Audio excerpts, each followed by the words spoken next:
العزت اس بندے پر اپنا بڑا فضل اور کرم نازل فرماتا ہے جس کو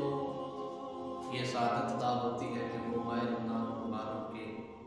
مقدس ایام میں اعتکاف کی سعادت حاصل کرتا ہے۔ یعنی 10 دن کے لیے وہ اپنے آپ کو، اپنی خواہشات کو، اپنی ضروریات کو ترک کر دیتا ہے اور فقط رب ذوالجلال کی رضا حاصل کرنے کے لیے، اللہ تعالیٰ کی خوشنودی کے لیے وہ 10 دن اللہ تعالیٰ کی رضا کے لیے اس کے گھر میں اعتکاف بیٹھ جاتا ہے۔ حضور علیہ السلام نے ارشاد فرمایا کہ جو ایمان کے ساتھ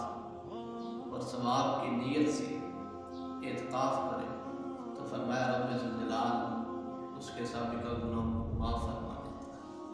حضرت سید عائشہ صدیقہ رضی اللہ تعالیٰ عنہ فرماتی ہیں کہ حضور علیہ السلام ہر سال ماہ رمضان مبارک میں اعتکاف فرماتے، یہاں تک کہ حضور علیہ السلام ظاہری حیات مبارکہ سے تشریف لیں گے۔ حاضرین